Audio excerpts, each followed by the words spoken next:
há 2 semanas atrás, Rafael Brandão esteve num programa, num podcast, e foi muito criticado por algo que a gente conversou já e eu já sei o porquê daquilo. Mas por conta da ofegância. Aí os caras falam, caramba, precisa de um balão de oxigênio, não sei o quê. Os caras fizeram vídeo, tirando onda, tal, isso, aquilo. Só que em outros momentos você encontra a mesma pessoa e não está com isso. Tá. Só que existem também pessoas que a gente conhece do meio que vêm com isso, por isso não compete mais e tal. Tá.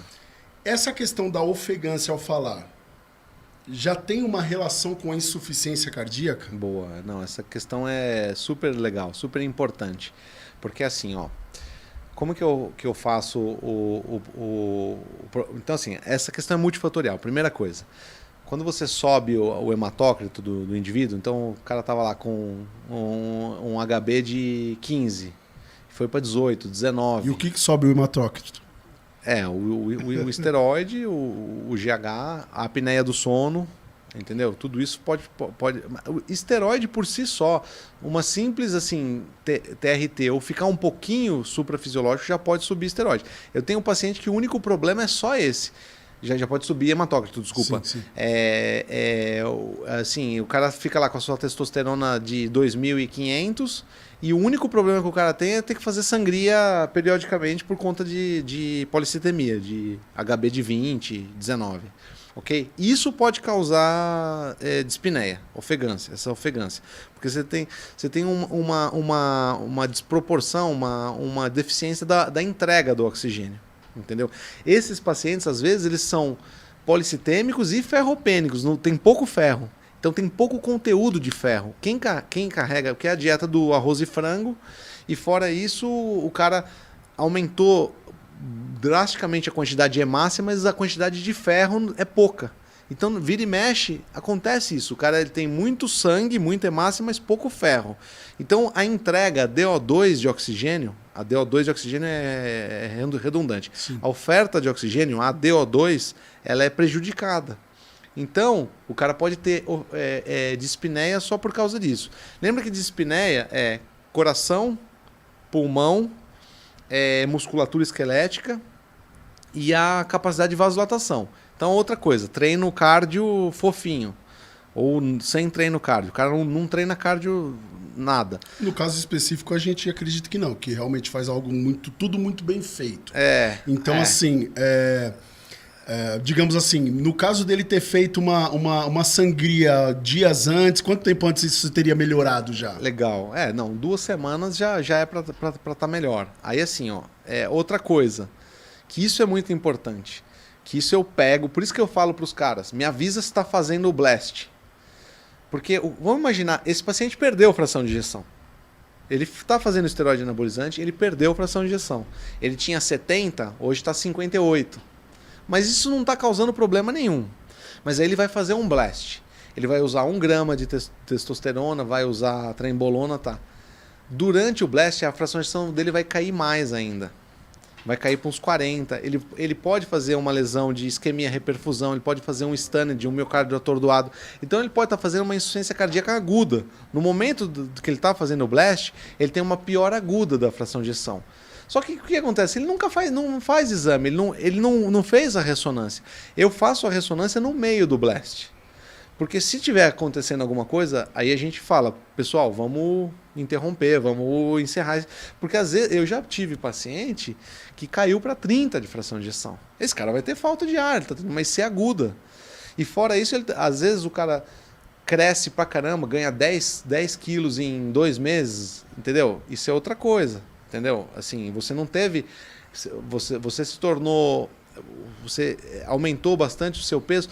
Aí tem que ver, ele tá pré-contest ou ele tá off-season? Não, começou o booking agora, inclusive esse podcast foi naquele tema de algo que ele falou lá juntamente com o Cariani sobre acelerar. Que os caras falaram assim, mano, agora tem que acelerar e tal, não sei o que, aí ficou naquele negócio, acelera ou não acelera?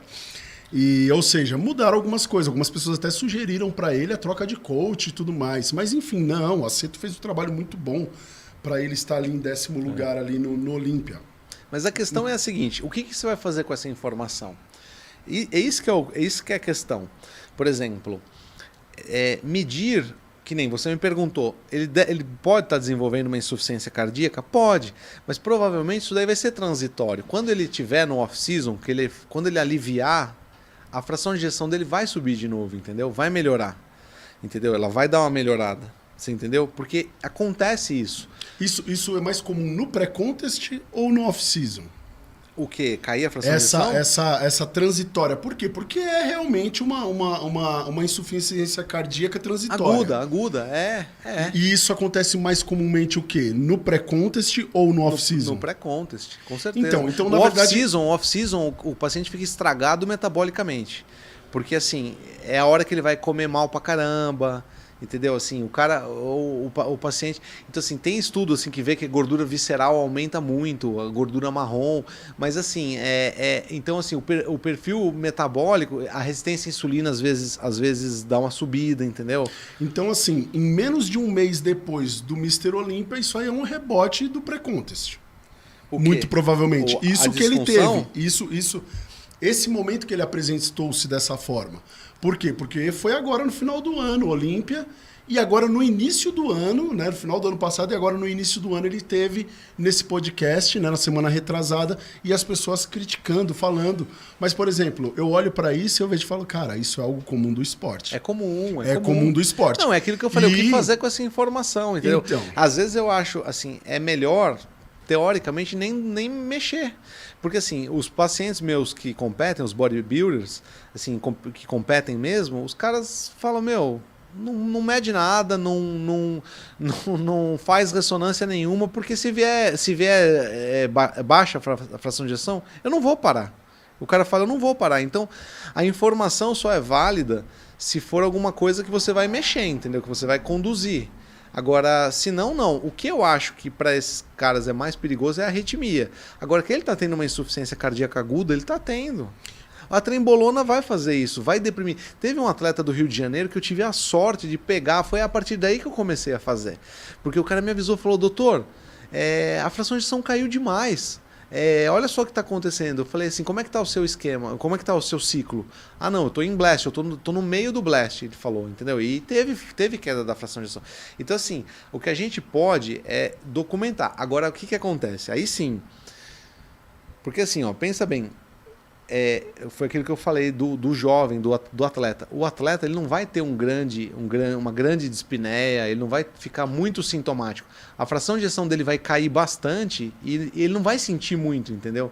Então, eu acho que a pergunta que você tem que fazer para ele é o seguinte, você chegou a fazer algum exame nessa fase? Porque nós estamos achando que você está respirando, tá ruim. Você chegou a fazer algum eco?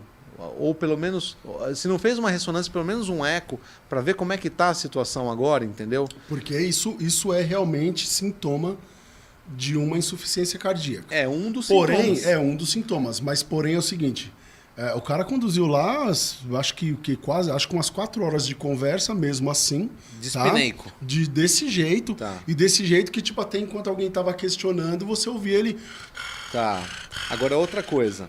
Você tem que ver a apneia do sono dele, se tá um horror, porque se ele é hipóxico, entendeu? Você tem que ver as vias aéreas. É um cara que tá respirando pelo nariz? Eu sei, pelo menos eu já vi vídeo do Brandão falando sobre a rinite dele também. Isso, porque... Então tudo isso agrava também, assim, não é verdade? Porque ele vai ficar respirando só pela boca. Então... Não, e você coloca ele para falar 4 horas... Ele tem que parar para respirar, porque o nariz dele é trancado, é obstruído, entendeu? Então, assim, ele tem hipertrofia de conchas, desvio de septo, que é o GH. O GH faz uma síndrome de resistência das vias aéreas superiores fantástica. E porque, cara... cirúrgico. E quando eu vejo assim, eu entrei no podcast, o cara com tanta informação boa, porque, mano, é o maior que a gente tem no nosso país hoje, né? Em termos de Olímpia. O Brandão. Sim, o Brandão, ele é o cara. Sim. E aí as pessoas se apegando nisso, tirando sarro, não sei o quê, tal. Eu falo, cara, tanta informação boa o cara trazendo, e as pessoas sem saber. E eu sei disso. Tudo isso que eu comentei com você, eu falo, cara, eu sei que isso é um sintoma e tal, e eu sei que também existe o transitório. Então, muito provavelmente, aí também eu pensei nisso. Eu falei, cara, mas é comum isso no pré-contest. Sim. Mas o pré-contest dele acabou não faz nem o quê? 15 dias. Não, ele entendeu? tá com uma então é um sobra. rebote, não é tá com verdade? sobra, é um não, rebote. com certeza. É um rebote, tanto que no momento eu acredito que ele esteja até num lance regenerativo. Isso. Né? Tá recuperando. Entendeu? O problema disso, que eu sempre falo, é que é blast and cruise. Então, atordoamento e aí depois o coração volta ao normal. Atordoamento, o coração volta ao normal. O que acontece? Numa hora, você pode virar uma chavinha dentro da célula, dentro do DNA, que porque assim, o coração vai no blast contrair, tem uma perda da contratilidade, vai ficar lá pior. Aí no cruise ele volta a bater melhor. Aí no blast de novo. Então fica fazendo isso. Uma hora que você gera um mecanismo na célula, que você vira uma chavinha, que ele fala assim, se é para ficar batendo hora menos, hora mais, eu vou bater menos, eu vou hibernar, eu vou relaxar, vou ficar com a contratilidade menor para sempre, entendeu? E acontece isso, aí você desenvolve uma cardiomiopatia que não reverte mais, entendeu? Assim, mas isso é normal acontecer. Da mesma forma que é normal cair a fração de ejeção de quem usa esteroide, tem estudo até com 6 meses, ou tem estudo até no primeiro ciclo. É normal nesses regimes de blast, de 8 a 12 semanas, 13 semanas, a contratilidade miocárdica cair ainda mais, assim, deprimir ainda mais, entendeu? E então pode ser isso mesmo. Eu acho que é um misto de coisas, entendeu? É um sono de péssima qualidade, é um nariz trancado, um respirador bucal, mais uma disfunção ventricular aguda, uma insuficiência cardíaca aguda.